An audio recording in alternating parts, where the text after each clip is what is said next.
धंसारदीपं संबुद्धं पूजयामि तमोनिदम्।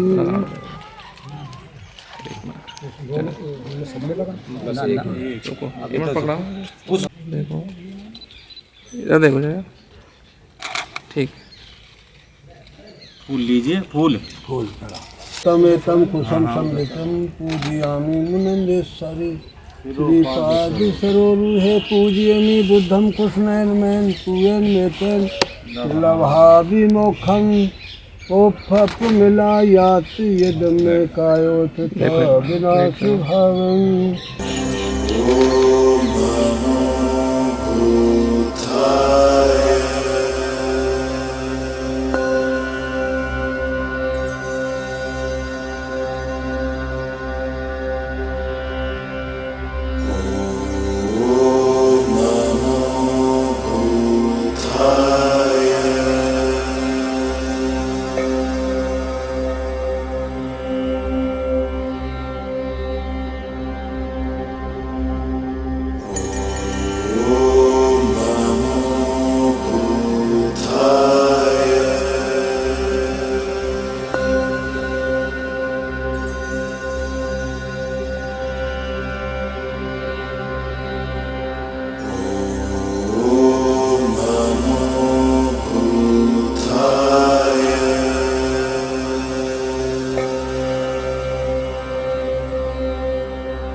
भिक्षु संघ के लिए नमामि।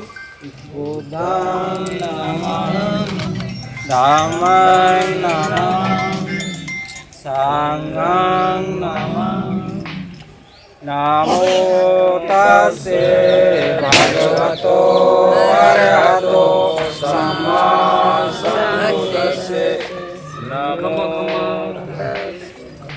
याचना पहले ओकासे वंदामि भन्ते, ओकासे वंदामि भन्ते। द्वारे तेन मया कृतं, द्वारे तेन मया कृतं। सभ्य अपराधं, सभ्य अपराधं। क्षमतु मे भन्ते, क्षमतु मे भन्ते। द्वितीयम्पि ओकासे वंदामि भन्ते, द्वितीयम्पि ओकासे वंदामि भन्ते।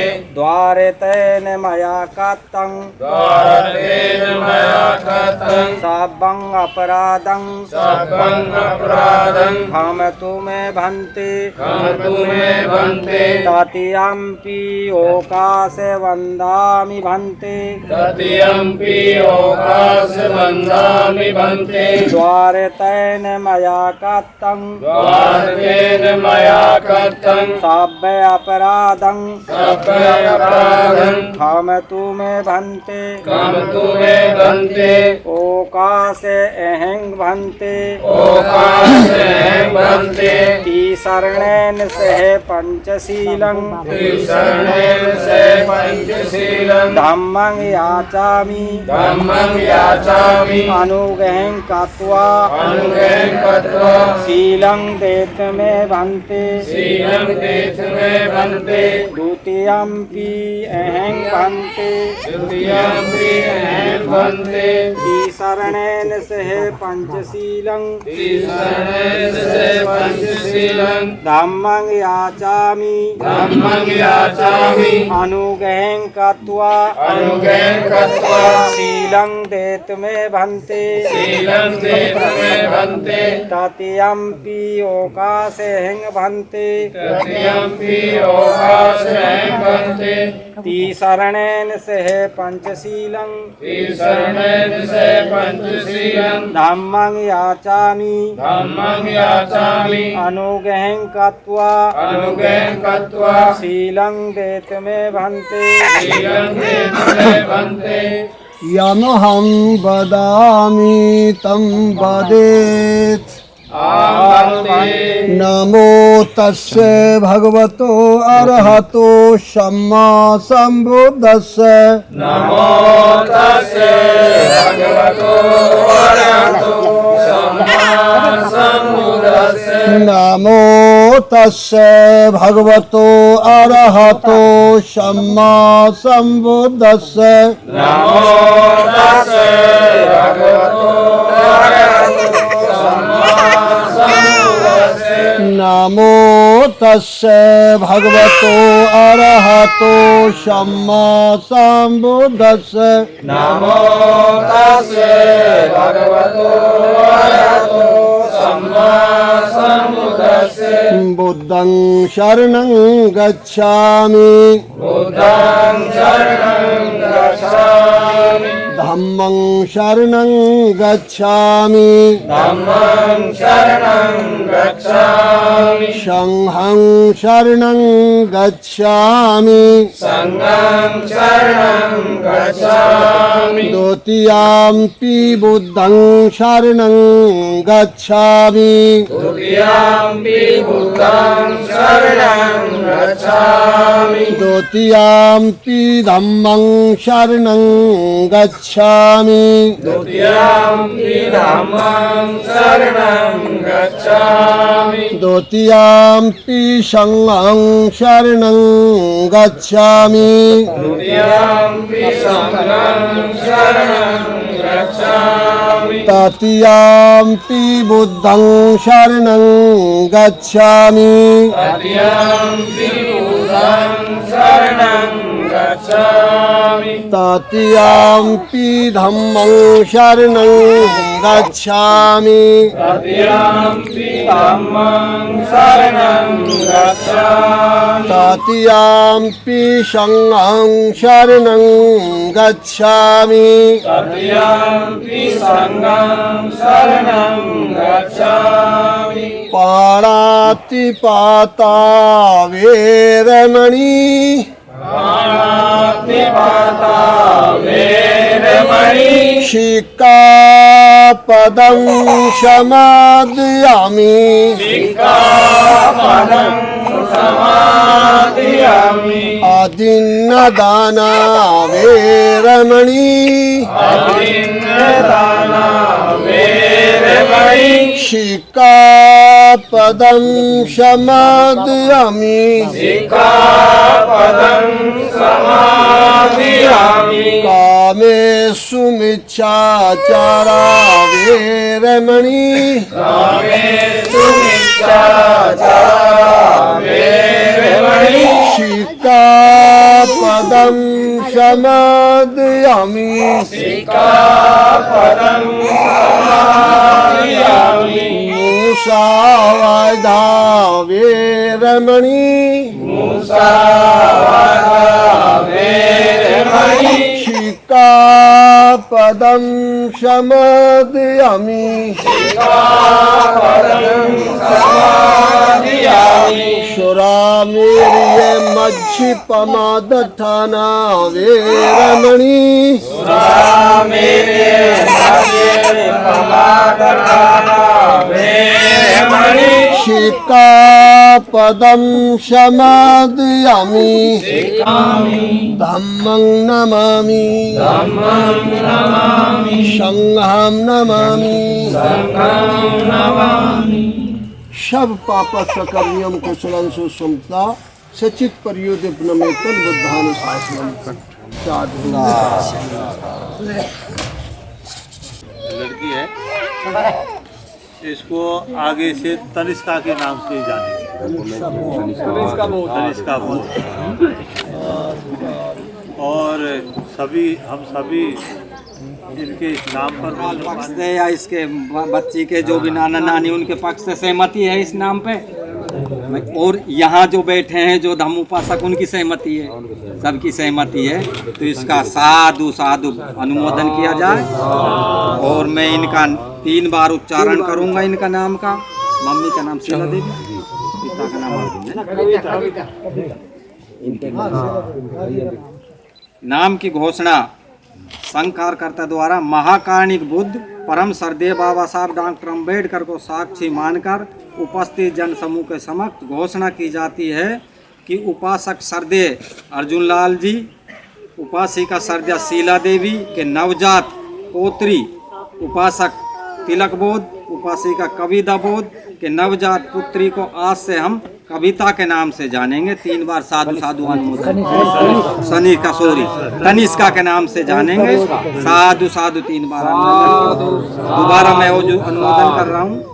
महाकारुणिक बुद्ध परम सरदेव बाबा साहब साक्षी मानकर उपस्थित जन समूह के समक्ष घोषणा की जाती है कि उपासक सरदेव अर्जुन लाल जी, उपासिका शीला देवी के नवजात पौत्री उपासिक अर्जुन, उपासक तिलक बोध जी, उपासिका कविता बोध जी की नवजात पौत्री को हम आज से तनिष्का के नाम से जानेंगे। भविष्य में इसी के नाम से बोलेंगे। बोलिए साधु साधु साधु। महाकारुणिक बुद्ध परम सरदेव बाबा साहब डॉक्टर अम्बेडकर को साक्षी मानकर उपस्थित जन समूह के समक्ष यह घोषणा की जाती है कि उपासक सरदेव अर्जुन लाल बोध, सरदिया शीला देवी बोध के नवजात पोत्री उपासक तिलक बोध, उपासिका कविता बोध के नवजात पुत्री को आज से हम तनिष्का का नाम से जानेंगे। साधु साधु साधु। ये घोषणा होगी। अब इस दानादिधाम विधिना जितवा मुनिंदो कंते जैसा भवतु ते। जय मंगलानी जय मंगलानी जय मंगलानी। एक होगा इस तरह से। मारातिरेजित सबराति गौरम पनाल वक माकंग माथदयंकन खी सुदंत विधिना सेवा पूजो तन्ते जैसा भवतु ते। जय मंगलानी जय मंगलानी जय मंगलानी।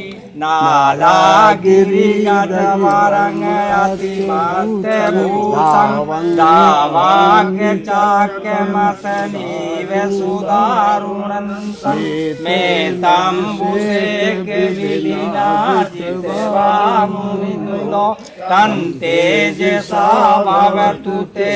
जय मंगलानी जय मंगलानी जय मंगलानी। ओकित खगमति हाथ सुदारुणंतं धावन्तियो जनपथयंवलिमालवन्तं। देवी संकट मनोजितवा भूतो तन्ते जैसा भवतु ते। जय मंगलानी जय मंगलानी जय मंगलानी। कतवान काठ मुदरंग इवेगा बनिया चिंचाय दोट वचनंग जनकाय माच संतेन सोम विधिना जितवा बोधो तन्ते जैसा भवतु ते। जय मंगलानी जय मंगलानी जय मंगलानी। साचांग विहाय मति साचक वाद के तुम वादा विरोपित मनंग अति अंध भूतं पय्या पदी जलितो जितवा मुंदो तन तेजसा भवतु ते जय मंगलानि जय मंगलानि जय मंगलानि नंदोपनंद भुजंग विबुधंग माहिनी उतेन थेर भुजुगेन दमापयन्तु इदुपदेश विधिना जितेवावुतो तं तेजसा भवतु ते जय मंगलानि जय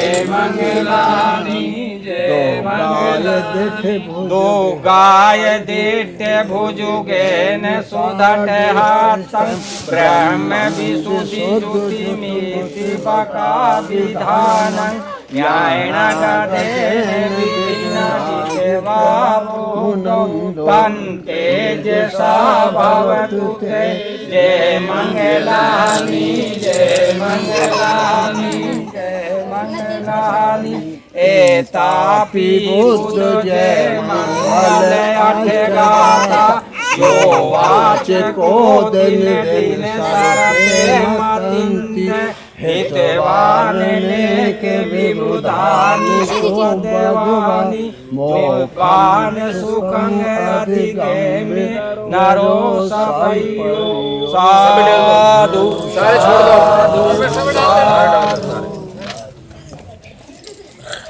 नथी में सनमयम बुद्धो में। और बाबा साहब को नमन करते हुए हमारे सभी जितने भी महापुरुष हमारी समाज में जन्मे उनको सबको मैं नमन करता हूँ। बोध लगता है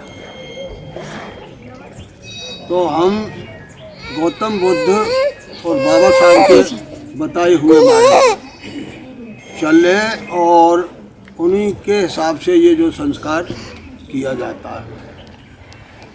जैसे शादी के समय में मनुवादी में तो फेरा पड़ते और हमारे में संस्कार होता है। संस्कार और फेरा में बहुत अंतर है कि फेरा को मतलब क्या है, एक तो कोई भी घर को फेराने नहीं देखता है, साले निकल जाते हैं। तो इसमें भी तो कोई रहस्य है।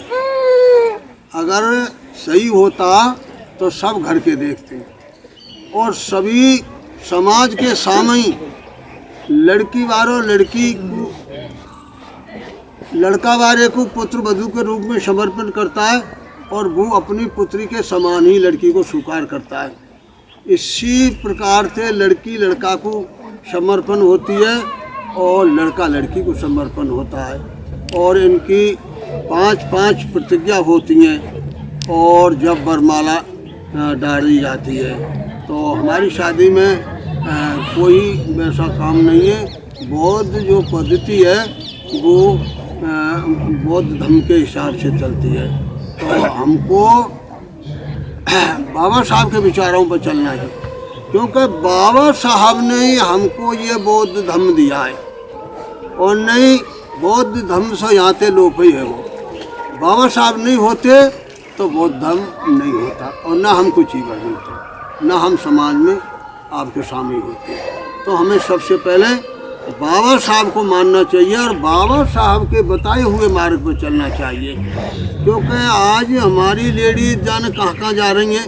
और बाबा साहब ने हिंदू कोड बिल महिलाओं के सम्मान के लिए, क्योंकि मनुष्य स्मृति में तो नारी को जाने क्या क्या पैर की जूती, नीच, नरक की खान और इनको कोई बोलने का अधिकार नहीं। घर में ही रहो, न कोई पढ़वे को अधिकार, न घर में ही पेटो कोटो मारे रहो। और बाबा साहब ने सोचा कि हम जैसे महापुरुष इन्हीं की कोख से पैदा होते हैं और इन्हीं का सम्मान नहीं है। तो बाबा साहब ने नारी के सम्मान को हिंदू कोड बिल को बनाया और इन लोगों ने हिंदू कोड बिल को पास नहीं किया। तो बाबा साहब उस टाइम कानून मंत्री थे तो बाबा साहब ने कानून मंत्री पद से इस्तीफा दे दिया। कौन के पीछे? नारी के सम्मान के पीछे। तो मैं आपसे नारी शक्ति को मैं ये कहना चाहता हूँ, हमारो जो भलो कियो बाबा साहब ने कियो, कोई देवी देवता ईश्वर परमात्मा कोई ने नहीं किया है। तो हमको बाबा साहब के बताए मार्ग पे चलना है। और बाबा साहब, अगर तुम बाबा साहब की तस्वीर के अगाड़ी नमन करोगे, इनको आदर्श मानोगे, संतान भी उत्पत्त होगी तो ऐसी होगी जैसे बाबा साहब विद्वान है। और अगर तुम देवी दुर्गा और इनने ये नशेड़ी ने पूछते रहे तो नशेबाजी पैदा होंगे, समाज को कभी भी उद्धार नहीं होगा। तो मेरा बहलान से सबसे ये कहना है कि बाबा साहब को मानना है और इनके विचार इन पर चलना है। क्यों कि नारी शक्ति एक ऐसी है, धर्म को बढ़ाने वाली नारी। इंसान कितना भी प्रयास कर ले, अगर नारी घर में देवी दुर्गा ने पूजेगी तो वो धर्म आगारी नहीं बढ़ेगा। तो सर्वप्रथम जो दोनों एक पहलू के पहिया हैं, तो नारी और पुरुष से ये बहुत पवित्र बंधन है।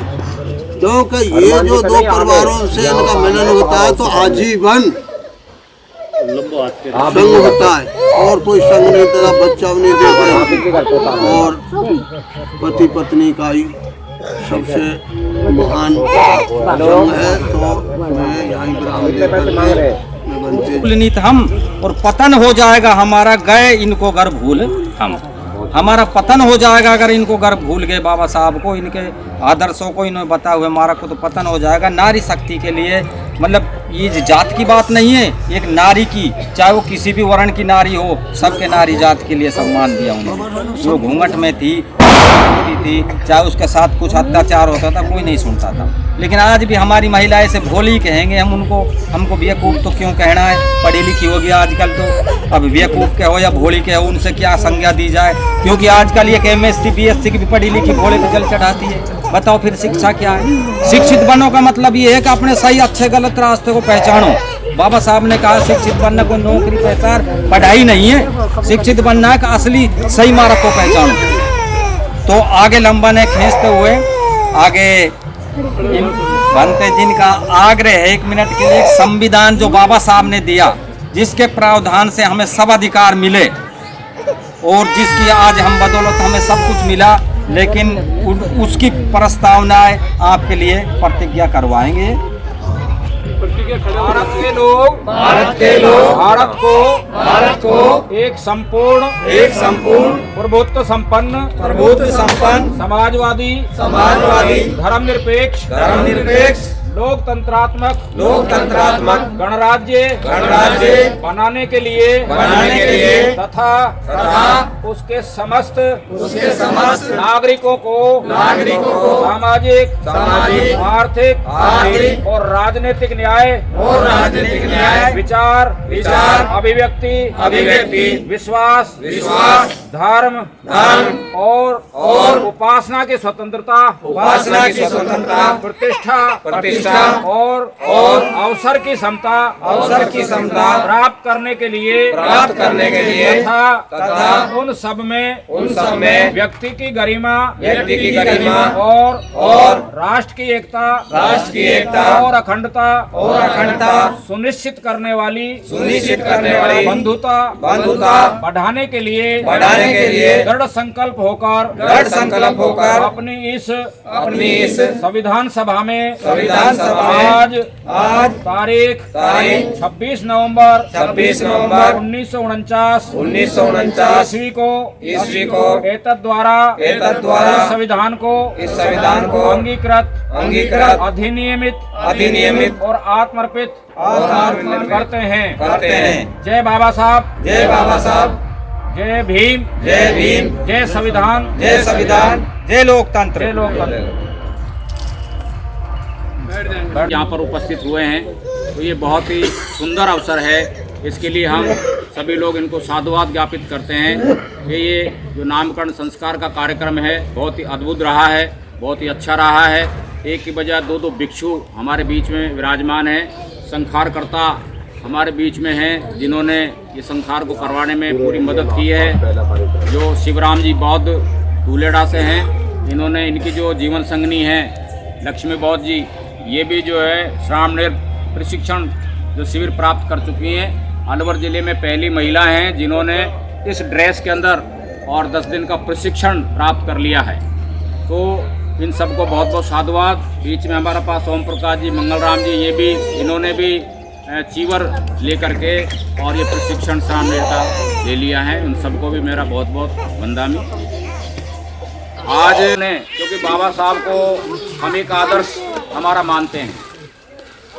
बाबा साहब की जो स्थिति है, बचपन में पैदा होने के बाद जैसे पहली क्लास में स्कूल में पहुँचे तो वहाँ ऐसी स्थिति बनी। पहली बात तो अपने समाज के लिए पढ़ने लिखने का कोई अधिकार ही नहीं था, लेकिन क्योंकि इनके जो फादर थे सूबेदार मेजर, बच्चे जितने भी बैठे हैं क्लास के अंदर, इनसे बाहर बैठ करके, इनसे अलग बैठ करके आप पढ़ेंगे। तो गेट से बाहर रह करके उस बच्चे ने पढ़ाई की। उसके बावजूद पानी पीने का अधिकार उनको नहीं था। सारे बच्चे जो वहाँ पानी पीते थे उस टंकी से वो पानी नहीं पी सकते थे कि भाई खुद पानी को खोल लें और खुद ही जो पी लें, ऐसा नहीं था। छोटे बच्चे के बहुत सारे प्रश्न थे जिनको माँ बाप से जा करके वो डेली पूछता था, लेकिन उनके पास कोई जवाब नहीं था। बचपन से जो है स्थिति उनकी बहुत ही खतरनाक दिमाग में तस्वीर चलती चली गई।